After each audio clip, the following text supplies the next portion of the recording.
Hello. I think I'm starting this all again. I've just done a whole video about unstructured interviews, but I don't think any of it recorded. So hey ho, here we go again. Right, so we're starting now on the interpretivist section of the course, page 31. So we're looking at interpretivist techniques, methodological techniques, not to be confused with interactionists. Interactionists are the theorists, such as Paul Willis, who's a Marxist interactionist. Any of the labelling theorists like Becker are interactionists. They're the theorists. What they choose to use is interpretivist methodological techniques. So we've said before that interactionists look at society very differently to the structural theorists like Marxists or functionalists.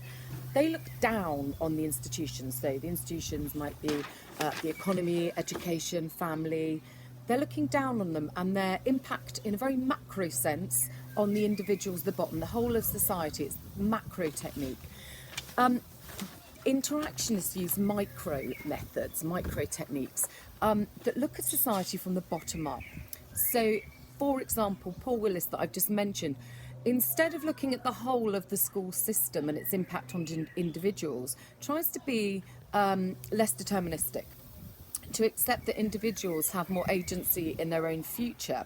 And therefore, he looked at 10 schoolboys, the lads, if you remember, in great detail. He observed them, he interviewed them, he did focus groups with them. He's not pretending, perhaps, that that group of lads are representative of all working class boys across the country, but what interactionists are hoping to get using interpretivist techniques is huge levels of validity in Verstehen. They want depth, they want truth, they want to see the world, remember Verstehen, from the point of view of the group they're observing, they're interviewing, their research group, their sample. It's like taking a walk in their shoes. Okay, so we're going to look at interpretivist techniques here. And the first one we're going to look at is the technique that Paul Willis did use with the lads, and that is unstructured interviews. Now, that starts on page 32. So I will just talk you through an intro to unstructured interviews using the booklet, and then we'll look at the pros and cons of them and look at some studies. It's important to have studies to back up your pros and cons in either a 10 or 20 marker in the exam. You need to illustrate your points with studies. It's really windy out here. That plastic £10 thing behind me, which is masquerading as a greenhouse, is about to go flying, I think. Never mind. Right, brief outline of the method. What is an unstructured interview? Essentially, it's an informal chat. It's a chat between the interviewer and the interviewee. It might take many hours. So the idea is that the next thing I've put is that you're going to gain large amounts of qualitative data. You're going to get a lot of detail from this person. Qualitative data in an unstructured interview is most likely to take the form of a video or a phone recording of it. Ultimately, it might look like transcript, but I think the researcher's probably keen not to be writing down answers as they go, because that's really going to affect the relationship between them and their respondent.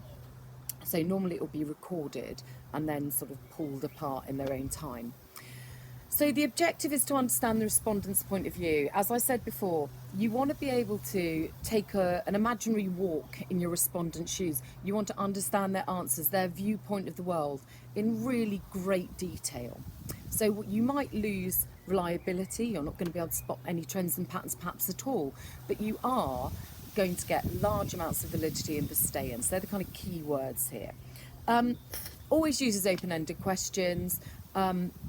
There's no yes or no answers here, and if anyone does give a yes or no answer, you're certainly going to try and prompt them to give more detail than that.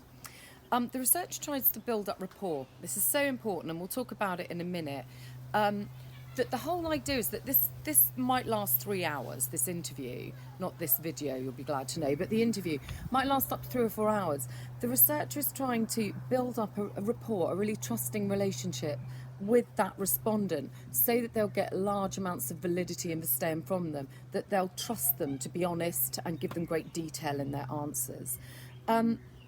The questions are asked when the interviewer feels it's appropriate to ask them, and those questions may be completely different or timed totally differently in different interviews. Okay, so it really is a very informal chat. So over on to page 33. let's look at some of the pros and cons of using this method. So, strengths, back to rapport.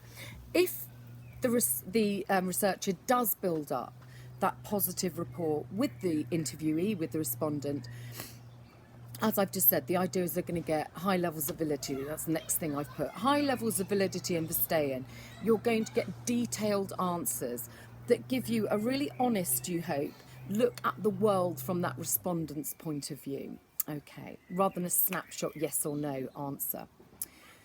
Complex issues and questions can be discussed or clarified. So let's say you were interviewing someone about their, God heaven forbid, their marital relationships, and you use the term conjugal roles. Now, I have to admit, before I started sociology, I had no idea what a conjugal role was. You may not have any idea if you've forgotten it, but what it means is, of course, your roles within the household. Now, if you use the term conjugal role to your average member of the public, why on earth would they know what you're talking about? But a one-to-one interview like this will give you the chance to really explain that, almost to operationalise it, to clarify it, so that they really understand what they're answering. And that's really going to add to the validity, the truthfulness of your answers. There's no prejudgment. You're really hoping that the respondent will kind of lead you through this interview, that they'll take it off at the tangents that are relevant to them, and you'll gather evidence that you might not even have thought of. So a typical middle-class researcher interviewing someone that has been forced into a life of prostitution may have their middle-class assumptions about what led someone into that life. But of course, the reality may be very different. And if you let the interviewee lead the way, you may discover information that you never dreamt of uncovering. Okay. It's also, you would hope, a way of reducing researcher bias, because you haven't come in with preset ideas from your world viewpoint about what that person's life is like. They're going to lead you through the experience of their life. Examples that I wanted to just quickly give you that I thought you'd already know are Smart, Carol Smart. Do you remember we talked about how she interviewed schoolgirls in the 1970s and then again in the 1990s? And uncovered how different our life's ambitions are as young women from the 70s to the 90s. She found that girls in the 1970s, main aim was motherhood and marriage. And whilst that may be true for a lot of women still, probably the majority would say they'd also like a career and financial independence, etc. Now, the reason I'd use that here is that she thought the best way to really uncover life from the girls' viewpoint was to have a very informal chat with each one of them, and my experience of teaching is that schoolgirls do love to chat and will happily, if you spend long enough with them, open up and give you a lot of information. So I've also given the example of Malbon at the bottom, and I've asked you to use the article, but of course in these weird settings that we're in, you haven't got access to that article. So let me just tell you a quick bit about Malbon. Malbon wanted to find out about ecstasy use in the clubbing scene in the 1990s, and of course ecstasy use is probably at its peak at that point. And Malbon argued that the only way to get really genuine evidence or really high stay-in was to go into nightclubs and interview people while they were absolutely off their heads on ecstasy in their own setting, ecological validity, to find out what the experience of taking ecstasy was. And you can argue, that probably these people were absolutely delighted to chat to him and sure loved him at that moment and were feeling full of love and happiness.